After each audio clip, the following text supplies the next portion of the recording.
Today, I want to talk to you about the most expensive skill gap that most companies are making in their sales organization, and it's probably not the one that you are thinking about. It's not prospecting, it's not negotiating, it's not even closing, it's coaching. The Sales Executive Council ran one of the largest studies ever conducted on sales coaching, and over 2,600 sales professionals and 460 first-line managers across industries and geographies. And they found something that should stop us in our tracks. And that is that coaching is the single activity most likely linked to rep performance, and it is simultaneously the skill that managers perform least well. So think about that. The thing that matters the most is the thing that we are doing the worst. And not because managers are lazy, not because they don't care, because most of them have not been taught or equipped. We've been promoted for being exceptional individual contributors. We were celebrated for closing and then handed a team and told to go on and develop them without frameworks, without formal cadences, no definition of what good actually looks like.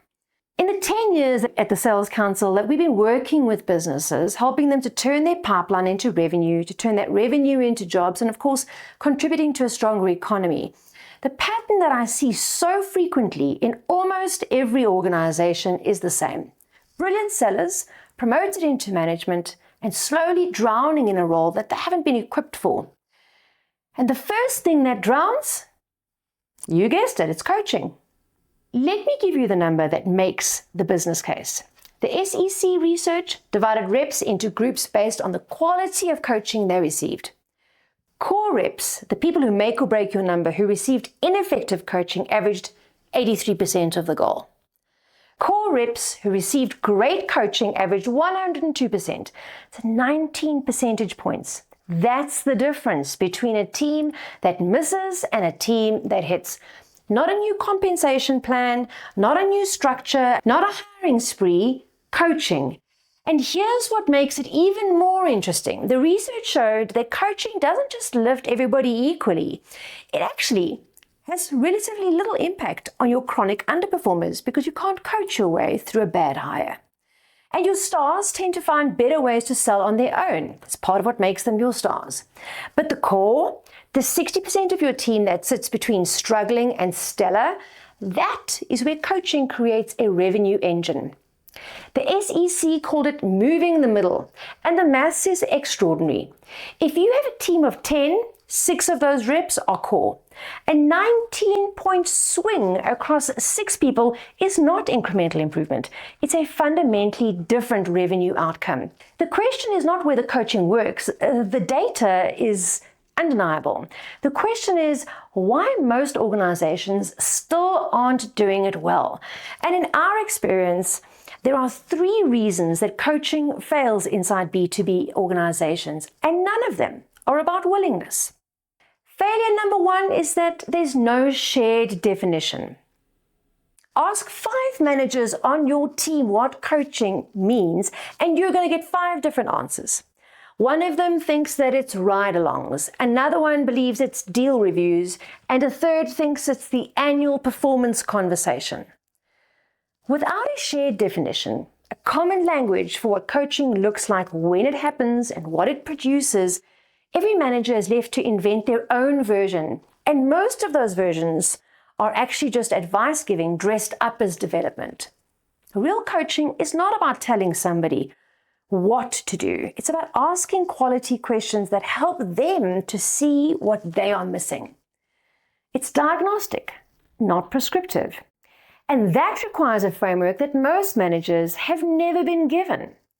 Failure number 2, no time. The SEC research found the sweet spot for coaching is anywhere between 3 and 5 hours per rep per month. That's not a suggestion, that's the data. Below 3 hours, effectiveness drops significantly, and above 5 hours, and you're going to get diminishing returns.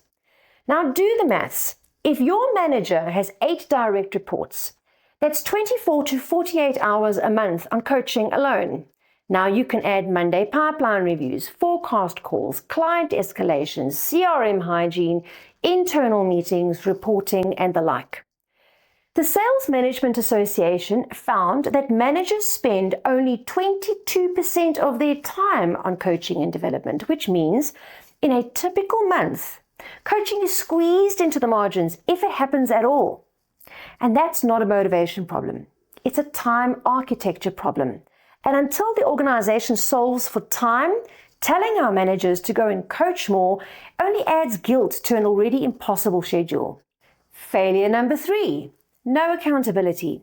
In most organizations, managers are measured by the number of their team, revenue, margin, and activity metrics. But almost nobody is measured on how well they coach. There's no coaching effectiveness score, no rep feedback loop, no 360-degree assessment on the quality of the development conversations. So coaching becomes optional, the thing that gets sacrificed first when the quarter gets tight, because everything else has got somebody chasing the manager for it, and coaching doesn't. And here's where a lack of disciplined sales coaching gets really expensive. Most organizations invest significantly in sales training, as they should. Or it's new methodology rollouts, product knowledge development, workshops, negotiation programs, and in the room it works. People are engaged, they're taking notes, they're energized. But 30 days later, 87% of that information is gone. It's not anecdotal, it's research. Without the systematic on-the-job reinforcement, reps lose almost everything that they learned within a month. But here's what the same research showed. When training is combined with in-field application challenges, with coaching and reinforcement, productivity doesn't just hold, it quadruples, from 22% to 88%.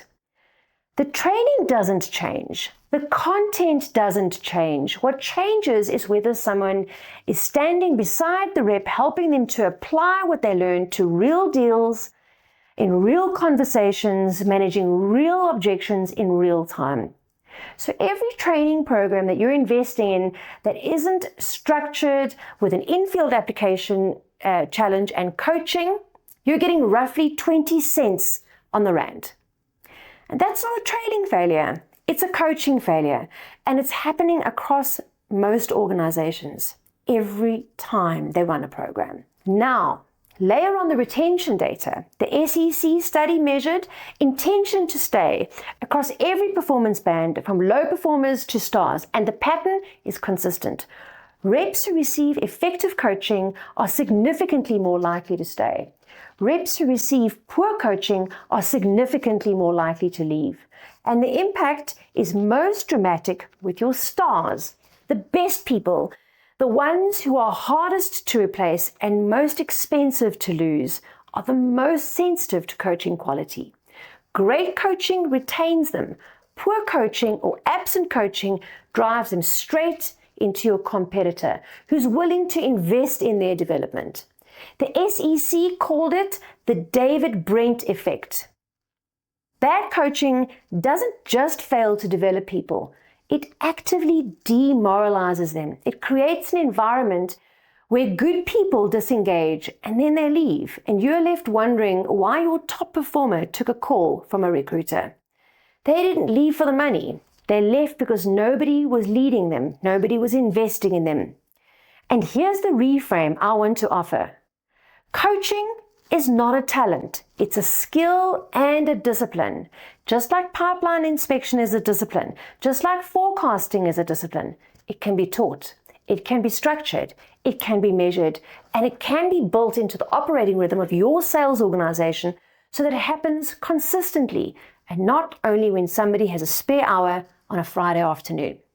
Think of it like fitness. You don't get strong by going to the gym once for 5 hours. You get strong by showing up 3 times a week for 45 minutes consistently with a program, with progression. And coaching is exactly the same. 3 to 5 hours a month per rep with a structure, not a monologue from a manager about what they would have done differently.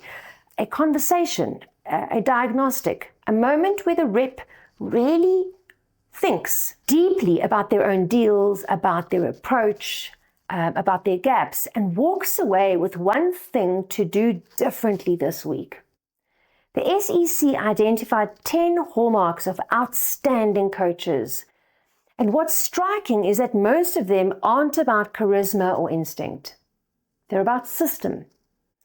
Build strong relationships. Emphasize targeting the best opportunities. Spend 3 to 5 hours per month. Coach the core for performance and the stars for retention.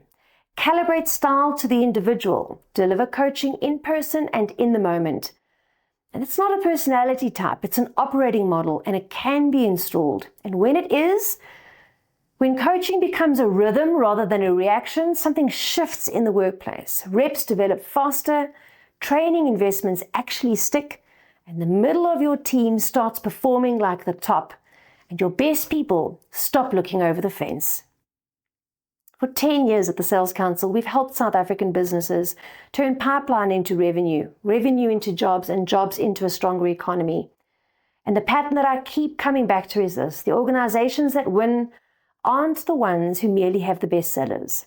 They're the ones with the best equipped managers who inspect pipeline, coach their reps, and run an operating rhythm that turns inconsistency into performance.